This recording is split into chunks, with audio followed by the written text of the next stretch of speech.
Hello everyone, and welcome to my channel General Hospital Official. I hope everyone is having a wonderful day. Before we begin, please hit the subscribe button and give this video a thumbs up. Cyrus is arrested, Michael leaves Port Charles, and Jocelyn delivers rough justice. General Hospital spoilers for the next 2 weeks, January 13th to January 24th, reveal some important moments that viewers will not want to miss. Fans will continue to see Michael Corinthos battle from January 13th to 17th. He's not only fighting for his life after the penthouse explosion, but Cyrus Renaud visited his room on Friday, January 10th, and injected digitalis into his bag. Will he become Cyrus' next victim? While every previous patient who has been targeted in this way has died, including Dex Heller and Sam McCall, it appears that Michael may be an exception. It appears that Isaiah Gannon's quick thinking will ultimately save Michael's life. However, he is not out of the woods yet. As viewers recall from Friday's blockbuster episode, Willow Corinthos dangled her medical proxy for Michael in front of Carly Spencer and Sonny Corinthos while they attempted to discuss their son's treatment with the physicians. This was precipitated by Carly's decision earlier in the day to approve Diane Miller's recommendation to issue a court order to remove Wiley and Amelia Corinthos from Willow. Drew Quartermaine came up with the idea of using this as a bargaining chip, and while Willow was initially hesitant, she eventually realized it was the only chance to get her kids back right away. Willow's medical proxy bombshell appears to be going to cause a lot of stress between Carly and Willow. Carly will urge Willow not to go this road, but Willow has officially donned her big girl panties and is ready to battle. According to GH spoilers, Nina Reeves and Sonny will attempt to mediate the conflict by acting as peacemakers. Nonetheless, given the gravity of Michael's situation, can all parties reach a compromise that will satisfy everyone? Interestingly, Willow, who doesn't have many friends to turn to these days, will talk to her ex-husband Harrison Chase, but how will Brooklyn Quartermaine Chase react? Meanwhile, Drew will hear from a number more folks next week. Jordan Ashford, as well as Alexis Davis, will have something to say to him. Nina, however, will deliver the most powerful blow to him. After all, Willow is in this predicament because of Drew, and Nina will not hesitate to tell him so. Drew's world of adoration appears to be coming to an end. Meanwhile, GH teasers indicate that Sonny will continue to investigate who was behind the penthouse explosion, turning to Dante Falconeri for information. He may even enlist Carly's assistance, as she will put on the charm for Jack Brennan in the hopes of obtaining some information. But will he reveal anything? Speaking of Carly, she'll continue to have her fair share of drama when she gets into it with Tracy Quartermaine this week, as Michael's great-aunt will undoubtedly blame his mother for his current situation. According to GH teasers, Tracy will have an interesting request for Jason Morgan during the week of January 13th to 17th, possibly, given recent events, she would advise him to leave his current job as soon as possible. Tracy will be a busy bee, spending not just quality time with Stella Henry but also receiving an unusual request from Lulu Spencer, which she may or may not be able to complete. Is this about leveraging Quartermaine's money to bring Charlotte Cassadine home? Speaking of Lulu, she'll be butting heads with Brooklyn over the next 4 days as they renew their old feud. Anna Devane will bring someone into the station, might it be Cyrus? After all, because Felicia Scorpio triggered a recollection about the bells, he could be the primary suspect in Dex's stabbing. It sounds like he'll be grilled, but without clear evidence, can the PCPD keep him there? Finally, Trina Robinson will be seen frequently over the week of January 13th to 17th. She will not only have a beautiful encounter with Kai Taylor, but she will also meet Emma Scorpio Drake. But, given the bad history between Jocelyn Jax and Emma, will Trina warm to her? Looking ahead to the week of January 20th to 24th, it appears that Michael may officially bid farewell to the territory of Port Charles. Even though he is expected to survive the digitalis scare, he will need to go to a facility to rest and rehabilitate. Willow will have to make a critical decision. Will she go with him? Meanwhile, Jocelyn may stew if Cyrus is taken in for questioning and then released. Will she take matters into her own hands after discovering a pistol in Dex's room the other day? Finally, as Michael believes his days are numbered, fans anticipate that he will have a request for Jason regarding Sasha Corbin. Will he ask his uncle to pretend to be his baby's father, or something else? General Hospital teasers appeared to hint at this when they flashed back to Jason cradling a newborn Michael and promised to always protect him, which occurred while he pretended to be Michael's father. Can history repeat itself?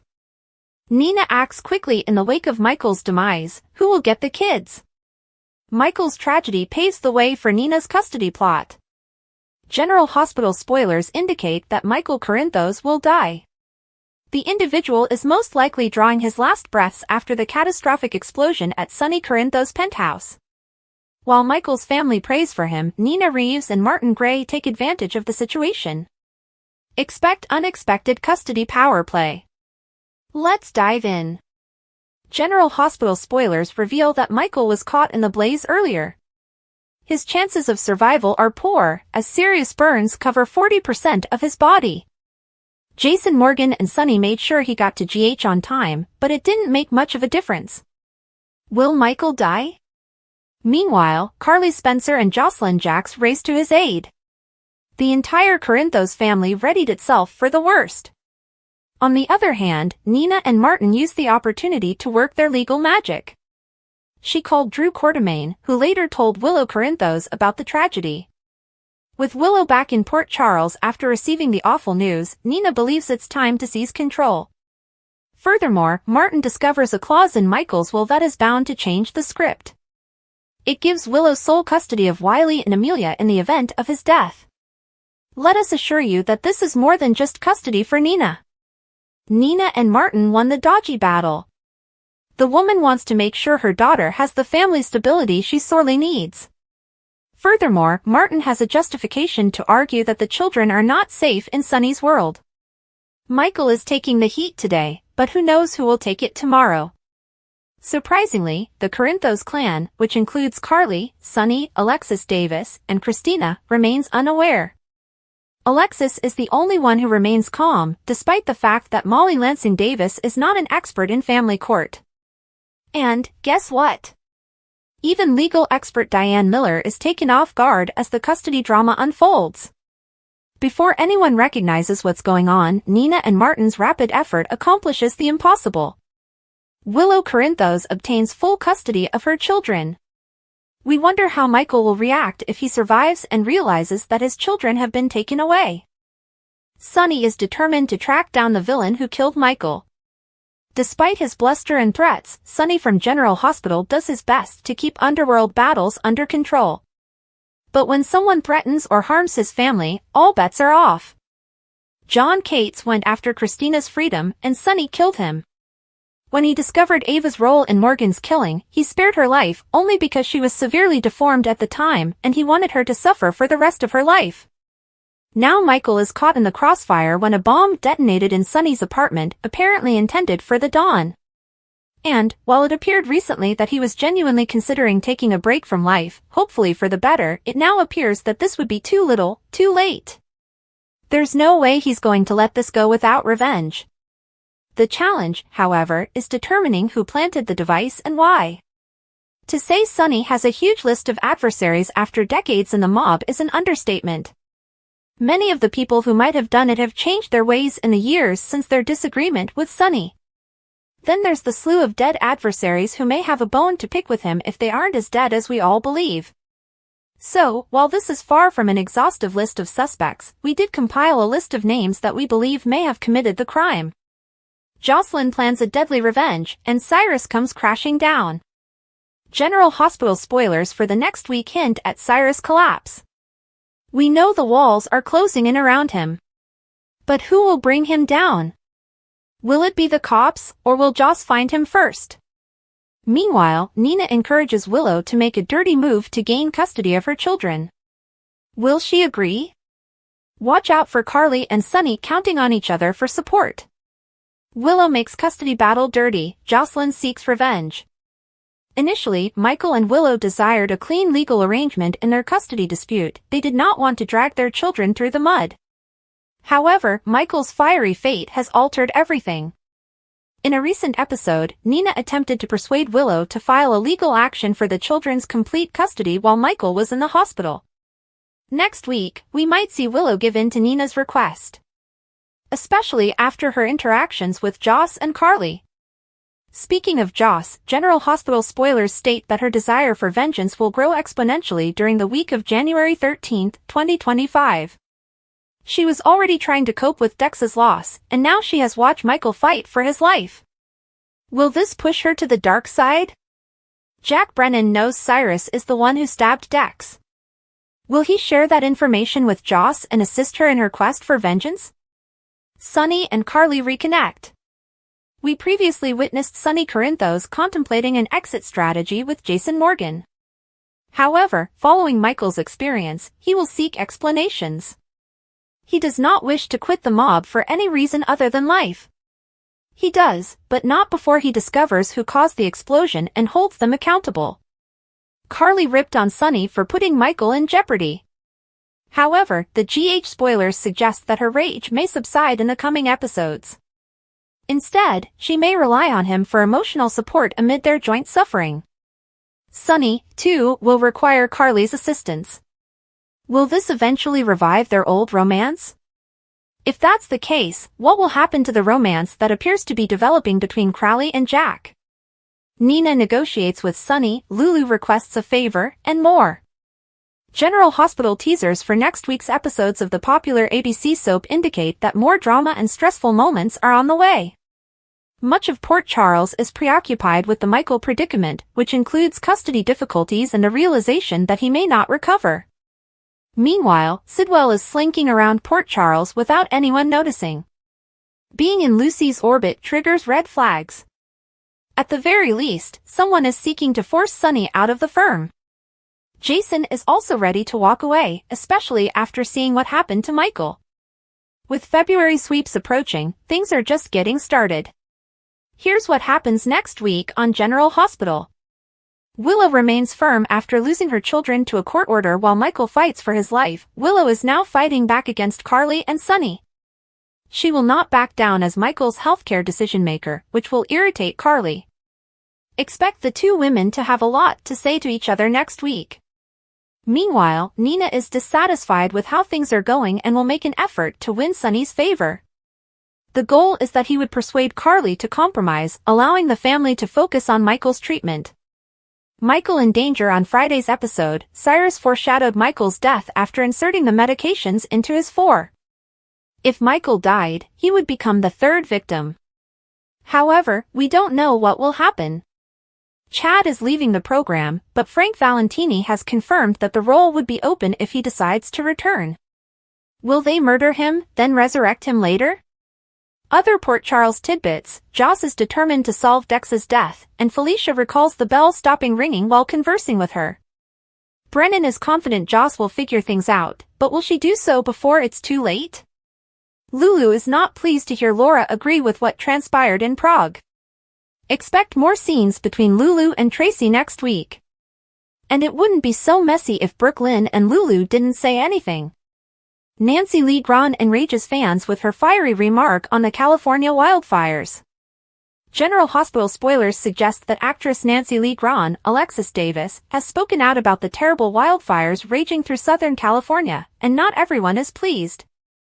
Nancy said on Threads, "The devastation is incalculable, and the fear and confusion about what to do or where to go is beyond comprehension." The next president's vile, petty, ugly, and heartless statements about a historic calamity are beyond forgiveness. America, you will regret voting for this pig. That is the sole certainty in all of this. General Hospital spoilers: Nancy Lee Grahn's stunning statement on California wildfires. Of course, in America, everyone has the right to their own views. Nancy's statement elicited strong reactions, with one fan writing, "You just never give up, do you?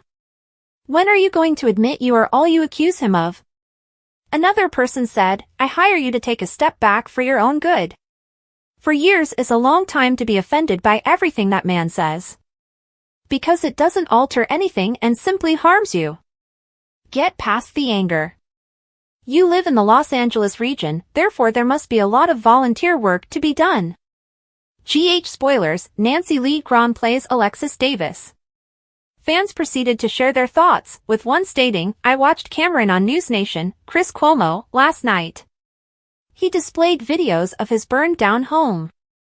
Today, I read internet posts that said, he's rich. What's he whining about? General Hospital News, is Nancy Lee Grahn out of line? One participant added to the chat, what happened to humanity and compassion in the United States? I am a nurse, and I am flying to Los Angeles this weekend to volunteer. I want to assist. A commenter on Soap Spoiler wrote, Nancy Lee Grahn demonstrates her illiteracy every time she speaks. This has absolutely nothing to do with Trump. It's all about Gavin, Karen Bass, DI hires, and individuals who are more concerned with illegal immigrants than with Californians. Look in the mirror, Miss Grahn, and you will see the problem. GH spoilers, what happens next in Port Charles, New York? Nancy Lee Grahn has not spoken further on the situation, but we will keep you updated as it unfolds. Now it's your turn, GH lovers, what do you think of Grahn's comments? A mother's resolution. Alexis Davis paced the beige-tiled hospital waiting room, her shoes tapping in agitation on the sterilized floor. Her daughter, Christina, sat across from her, stooped over with her head in her hands. Christina's life had recently been a flurry of emotional sorrow, and this latest blow threatened to crush her utterly. Christina, Alexis began, her voice hard yet compassionate. Look at me. Her daughter gradually raised her red-rimmed eyes, her lips shaking as she attempted to speak. Michael's strong, Alexis said, her tone steady. I know it doesn't feel like it right now, but you have to believe that he will make it through. He has Wiley. He has all of us. He will not give up. Christina gulped hard. Mom, it's just too much. First everything with Sam, and now this? How much more do we stand to lose? Alexis knelt in front of her and took her hands. I don't have all the answers. But I know you cannot let this break you. Michael would not want that. Legal maneuvers in times of crisis. Meanwhile, across town, Nina Reeves paced her office, her phone clamped to her ear, coordinating with Martin Gray. The legal complexities of Michael's custody struggle over Wiley had been a running battle, but the explosion threw everything into chaos. Martin's voice crackled across the line. We have leverage, Nina. More than you think. Nina squeezed the bridge of her nose. Leverage, she repeated, disbelief creeping into her voice. Michael is in the ICU, battling for his life. How does this provide us leverage? It's not about the injury itself, Martin added. It's about the optics. Willow made a significant misstep by bringing Wiley out of state without first informing Michael. With him handicapped, it allows other family members, including yourself, to step in. Nina hesitated, conflicted. On the one hand, she wanted to protect Wiley and raise him in a stable, loving environment. On the other hand, she couldn't bear the thought of leveraging Michael's misfortune to her advantage. Let's hold off, she finally said. At least until we know more about Michael's condition. Tensions boil up. The hospital lobby was alive with muted activity as loved ones came in. Jocelyn was standing near the nurse's station, arms crossed tightly over her chest, as Willow reluctantly entered the room. How is he doing? Willow inquired quietly, her tone tinted with concern. Jocelyn whirled swiftly, her gaze sharpening. Like you give a damn, she retorted. Willow blinked, surprised by the hatred. Of course, I care. He's Wiley's father. Don't, Jocelyn said, her tone low and angry. Don't act like you care about Michael right now. Not after all you've done. The tension between them grew, catching the attention of everyone in the room. Neither woman backed down. For Jocelyn, this was about more than Michael's injuries, it was about her feelings of betrayal on his behalf. An unexpected confrontation. Curtis Ashford noticed Drew Quartermain in another area of the hospital, near the elevator bank. Curtis approached without hesitation, his expression angry. You shouldn't be here, Curtis stated bluntly. Drew frowned, obviously taken aback. I am here to assist Michael. The same as everyone else. Curtis crossed his arms. Support? After everything that has happened, do you believe your presence is beneficial? If you want to do something for Michael, leave. Drew's jaw stiffened. I am not going anywhere, Curtis. I care for Michael, and I will not let you or anyone else push me away. The two men stood nose to nose, their silent standoff broken only when a nurse called Curtis' name and pulled him away. A mother's plea. Carly entered an exam room where Lucas Jones was studying charts. Her face was pale, and her hands trembled as she held a small tissue in her fist. Please, she said softly, her voice cracking. Tell me you have some good news. Lucas turned, keeping his look deliberately neutral. We've stabilized him for the time being, but it's still a risk. The following 24 hours will be critical. Carly nodded, her chest heaving as she tried to hold back tears. Thank you, she said, barely audible. Lucas put a soothing hand on her shoulder. He is a fighter, Carly. Don't lose hope. Strategy in the shadows. Jason Morgan and Sonny Corinthos stood in a dimly lighted corridor, talking quietly. The explosion that injured Michael was more than just a tragic accident, it was a planned attack, and both men were aware of it. We need to figure out who's responsible, Sonny stated, his tone as hard as steel. Jason nodded. We will. But we also need to think about what comes next. You've mentioned going out before, Sonny. Maybe now is the moment to make your move. Sonny scoffed, his frustration obvious. Do you think walking away is that simple? What happens after this? Whoever did this should pay. Jason placed his hand on Sonny's shoulder.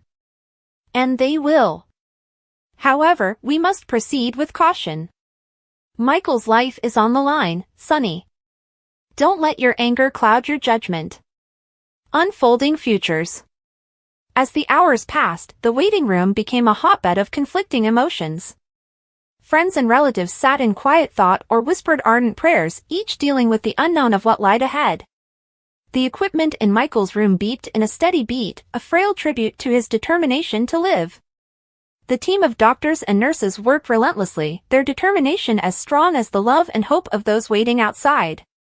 Port Charles was a community famed for its tenacity, and though the days ahead would be riddled with obstacles, its inhabitants stood ready to confront them together. Michael's transfer and the shadow of uncertainty.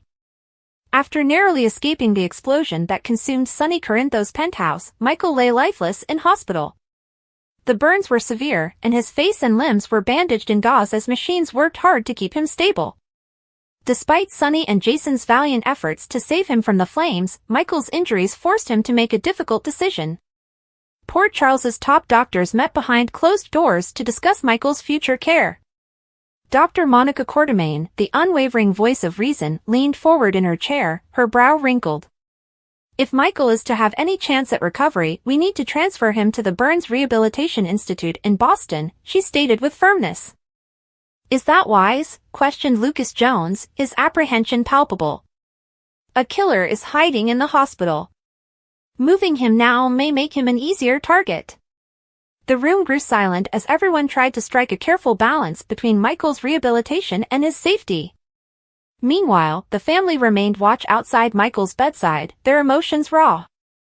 Carly Spencer held her phone and stared blankly at the screen. Sonny stood near the window, arms crossed, his jaw set with purpose. We'll move him, Sonny said, finally. But I'll make sure he's safe every step of the way. Nobody is getting to him. Willow Tate's dilemma. Willow Tate battled a flood of emotions in another part of the hospital. The news of Michael's illness hit her like a freight train, and she went back to Port Charles without hesitation. However, entering the hospital presented new obstacles. Jocelyn, her eyes flaming with rage, stopped Willow before she could enter Michael's room. You don't belong here, Jocelyn declared coldly. Michael doesn't need you complicating things right now. Willow paused, remorse and worry battling within her. I only want to see him, Joss. To ensure he's okay. Why? So you can use this as leverage to keep Wiley separate from the rest of us? Jocelyn shot back. The tension between them was apparent, but Nina Reeves' entrance just fueled the flames. Nina, who was always ready to defend Willow, intervened between the two women. "That's enough," Nina exclaimed sternly. "This is not about your minor squabbles, Jocelyn. Michael is fighting for his life, and Willow has every right to be present." Nina later took Willow aside. "Listen to me," Nina stated calmly. "If you let Carly and her family take control, you'll lose everything. Do not let that happen. Take control." Willow nodded, but her thoughts remained conflicted. She couldn't deny her inclinations to stay by Michael's side, but Nina's statements raised doubts. Carly and Sonny's fragile truce. Michael's condition pushed Carly and Sonny closer than they had in years. Standing together in the hospital cafeteria, their common grief healed the distance that had grown between them over time. "We've been here before," Carly stated gently, her voice shaking. "Morgan, Michael. I'm not sure how much more of this I can take." Sonny leaned out and placed a soothing hand on her shoulder. "We'll get through this," he said. "This is for Michael. For our family." Their talk was interrupted by Jack Brennan, who had came to check on Carly. Sonny's face darkened as he noticed Jack approaching, his presence a sharp reminder of the gulf between him and Carly. "I'm here for you," Jack stated, his tone earnest. Carly mustered a modest grin, glad for the support but torn by the complex dynamics unfolding in front of her. Jocelyn's dark turn. Jocelyn Jacks was dealing with more than just Michael's injuries, she was also grieving the loss of Dex Heller, whose death had devastated her. Late one evening, she sat alone in her bedroom, the weight of her grief pushing against her. A little box hidden in her closet had a gun and a few rounds of ammo, which weighed as much as her emotions. She stared at it, her thoughts whirling. "You have to do something," she said quietly to herself. "You can't just sit here and let Cyrus Renaud destroy everything." The picture of Cyrus, smirking as he went free, increased her rage. Jocelyn was resolved to take matters into her own hands, even if it meant crossing limits she had not anticipated. Cyrus Renaud's looming demise. While Jocelyn plotted in secret, Cyrus Renaud remained in his luxurious estate, utterly ignorant of the tempest developing around him. But his arrogance would eventually be his downfall. Jason Morgan, the master strategist, had been working behind the scenes to demolish Cyrus' empire piece by piece. Jason detailed his strategy in a secret meeting with Curtis Ashford and Anna Devane. "We hit him where it hurts," Jason stated, his voice firm. "His supply chains, accounts, and people. It will be too late for him to comprehend what is going on." Curtis nodded, his determination clear. "Let's take him down. Jo's life is in grave danger, and Cyrus has found his next victim." General Hospital spoilers confirm that Cyrus Renaud is to blame for the hospital's recent murders. The wicked man has been going wild with his foolish beliefs. It all began when he injected Sam McCall with a lethal dose of digitalis following her operation. He subsequently performed the same stunt with Officer Dex Heller. Of course, he was also responsible for Dex's hospitalization after stabbing him behind Rice Plaza. According to the most recent General Hospital spoilers, he has done the same with Michael Corinthos. Cyrus sneaked into Michael's room and injected digitalis into his bag in the episode airing on January 10, 2025. We don't know if Michael will survive, but we do know that his sister is ready to put herself in terrible risk with his attacker. Jack Brennan knows Cyrus stabbed Dex. While he did not tell Joss the truth directly, he did gently push her towards it. In a recent episode of General Hospital, Joss questions Felicia about the day Dex was stabbed. During the conversation, Felicia recalled the bell halting just as Dex was stabbed. This implies they can now connect the dots and determine that Cyrus stabbed Dex. We know that Joss has a hunger for vengeance. Armed with the truth, she will undoubtedly pursue Cyrus. But is this a good idea? Joss has no experience dealing with crooks. Meanwhile, he's a career criminal. At this point, the chances are stacked against Joss. But there is one thing going in her favor. She enjoys the support of WSB President Jack Brennan. GH fans have begun to refer to Jack as Papa Jack for Joss. As a result, it is reasonable to expect that he will not intentionally put her in danger. especially not in Cyrus' hands. In the future episodes, we may see Joss defeat Cyrus. And Jack might cover it up for her. Alternatively, he may genuinely assist her and train her to complete the task flawlessly. Regardless, it appears that Jack and Joss will build a strong friendship. Will this friendship lead to her involvement with the WSB? Might she be on her path to becoming an agent? We will have to wait to find out. Is Kelly Monaco returning to PC as Sam McCall's twin sister? General Hospital spoilers hint that viewers will feel hollow in the new year without their beloved character Sam McCall on screen. The character died last year in possibly dubious circumstances, and now we're in 2025, with half of Port Charles struggling to move on. What is the solution to this dilemma? A comeback, of course. General Hospital spoilers, Kelly Monaco returns? Stay with us. We are about to embark on a speculative ride. The afternoon is filled with drama, angst, surprise, and love. Fans adore the genre because it allows for anything: evil twins, resurrected bodies, paternity switches, you name it. With that in mind, who's to say Kelly Monaco will not return to GH? Kelly Monaco spent 2 decades in Port Charles. GH spoilers, will Kelly Monaco return? There has been talk on social media that Monaco may return, but with a twist, as Sam McCall's twin sister.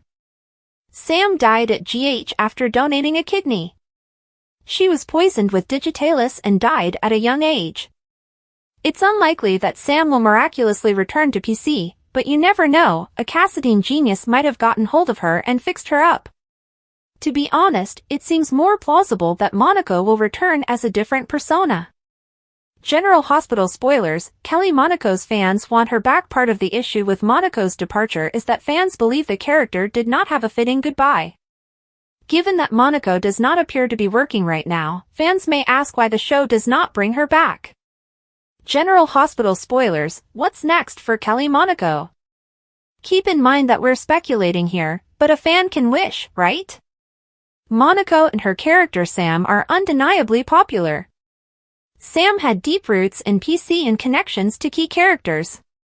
It's understandable that the program would find a way to honor her memory. GH spoilers, what happens next in Port Charles? Do you, General Hospital viewers, think the show will bring back Monaco in some capacity? Soap opera critics review hits and misses, top 10 moments from the week of January 6th to 10th. The week's biggest hits and misses from all 4 soap operas, Days, YNR, GH, and BNB. Top 10 hits and misses. 10. Hit, scenes with Nina and Curtis. Nina and Curtis were among those who received honorable mentions last week. This week, they advanced to the top 10 because GH continues to pair them in scenes. They're conspiring against Drew together, and they're being honest with each other. They also challenge one another. Cynthia Watrose and Donnell Turner create magical settings. 9. Miss, how Taylor and Steffi talk about Brooke. Taylor and Steffi are adult women who are tough in their own right. Their current comments about Brooke, however, go beyond insulting and petty. They keep talking about Brooke crying to obtain what she wants. As if they were not flawed women at all. What's the adage about casting the first stone? Yes, avoid judging others until you have addressed your own shortcomings. 8. Hit, Kristen disciplined Rachel. Kristen was caught off guard this week when she discovered Rachel was the one who sent Ava the threatening texts. Instead of participating in on her daughter's revenge plot, she correctly chastised her child. She confiscated Rachel's phone, changed the Wi-Fi password at the DeMera estate, and appeared genuinely disturbed that she was following in her mother's footsteps. 7. Hit, Damien remains cagey, leaving Nate confused.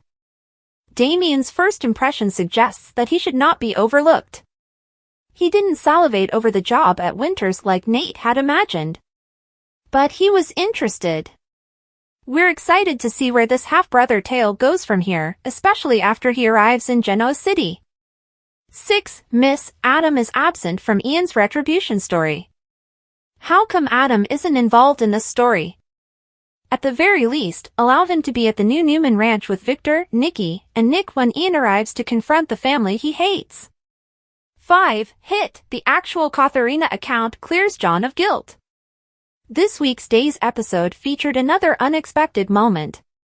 Kat sat down with Marlena and began to clean up the Constantine/Pawn plot arc. John never hurt Katharina. He was a hero. Victor sent him to Greece to help her escape an oppressive surroundings. John can now enjoy peace of mind. Such an emotional conversation. 4. Hit, Marion confronts Ian.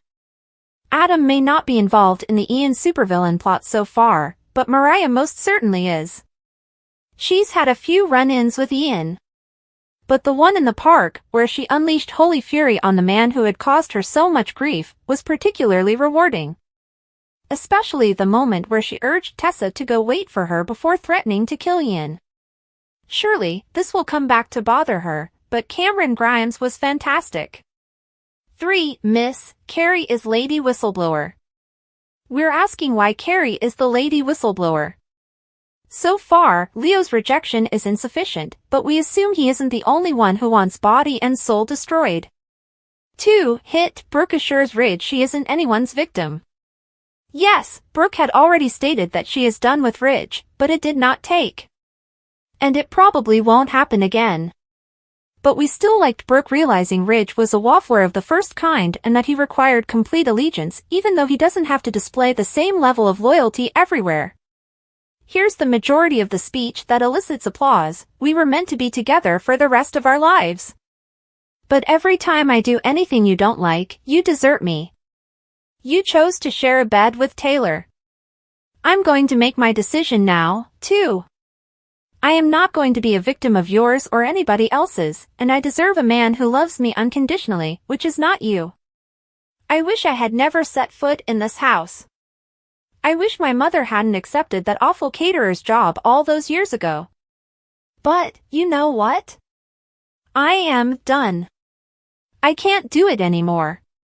1. Miss Michael suffers in a fire while Drew and Willow have sex in Washington, D.C.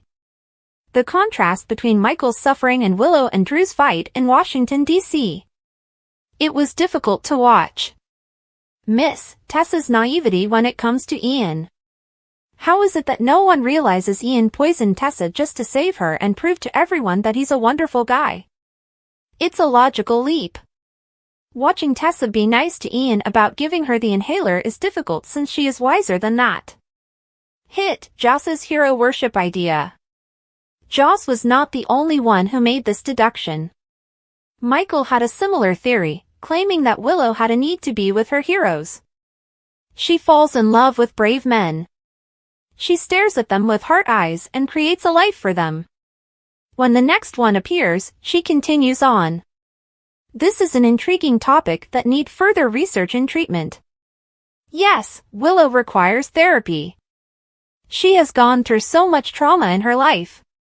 Hit, Julie and Chad discuss their sadness. Julie and Chad talked for a long time on the Friday, January 10th edition of Days about their grief at the loss of their lovers. It was heartfelt, painful, and moved us. Susan Seaforth Hayes and Billy Flynn complement each other perfectly. Julie and Chad continue to support and console one another. Miss Finn no longer plays devil's advocate. Finn and Steffi are one of our favorite soap couples. But lately, we've seen that he no longer calls Steffi out on her actions. We admire couples who push each other and stick up for each other. But, with Steffi enlisting Daphne Rose to help get Forrester back, the part where she wants her buddy to seduce Carter is kind of creepy. And Finn does not offer her any guidance or point out the flaws in her scheme. It's kind of sad. Thanks for watching. If you like this video, so please don't forget to subscribe my channel and don't miss any update.